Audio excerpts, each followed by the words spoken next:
the fool, Jeremy Carter.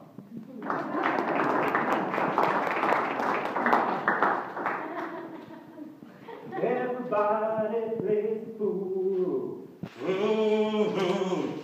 There's no exception to this rule. Listen, maybe, it may be practical, it may be cruel, but sometimes everybody plays the fool. Judges, Toastmasters, and guests. How many of us remember that song? It was a pretty good tune. It also taught a pretty good lesson. At some point in our lives, we're all going to be the fool. We're all going to get our heart broken. We're all going to misplace our trust in friends, families, and loved ones. We're all going to fail to live up to expectations. We're going to get hurt. We're going to be used and abused. We're going to get played. We're going to feel embarrassed. Because after all, that's what being a fool means to most people, but not to me. I look at the fool as taking a risk, starting a new journey. Some of you may know that I read tarot cards. I've been doing this for 30 years.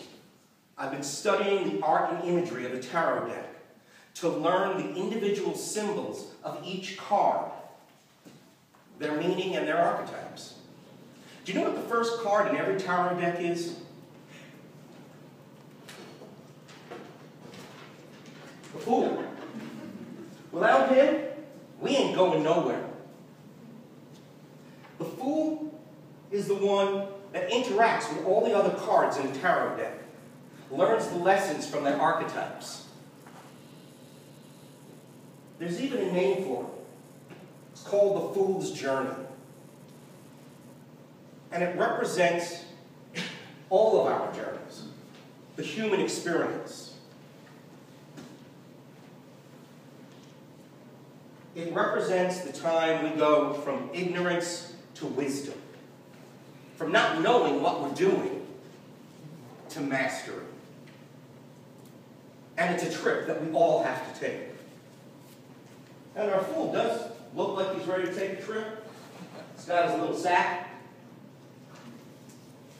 Seems to be happy, whistling to the sky, walking along almost aimlessly. This is because the fool doesn't seem concerned over where he's going to end up. He understands that the value is in the journey, not in the destination. At the same time, he doesn't seem overly concerned about his past. He understands that all of his successes, all of his mistakes and his miscues are going to come along with him, but they're not going to influence him. That's what's in the sack. All of his experiences of his past life. But you can see, they're behind him.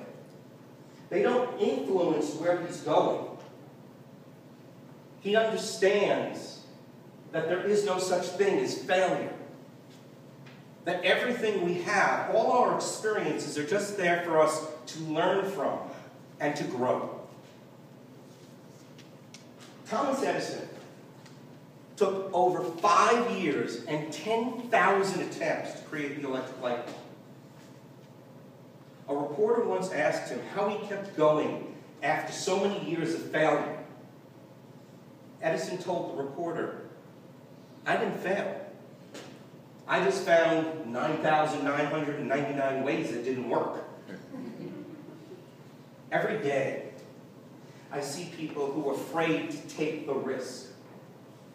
So they never ask that girl or that guy out because they've been rejected in the past.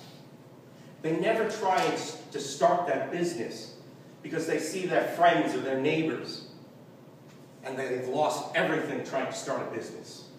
Or maybe their friend succeeded, and now that business consumes them and they have no time for anything else. In short, they've given up their dreams.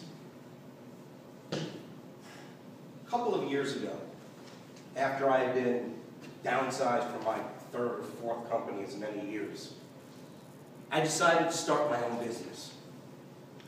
Everybody said I was crazy. What did I know about starting a business? What skills did I have? Did I have an MBA from Harvard or Yale? In this economy, with everybody losing their jobs, I was going to start my own business? They called me foolish. And that is exactly who I needed to be. I needed to take that risk. I needed to start that new journey.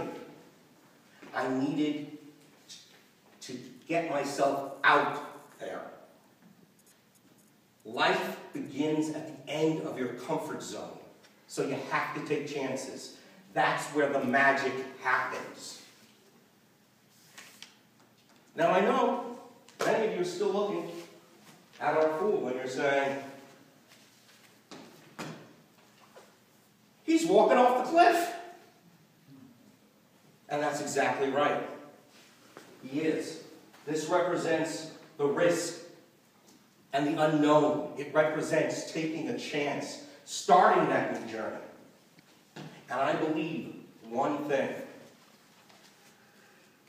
that if you step off this cliff, one of two things is going to happen.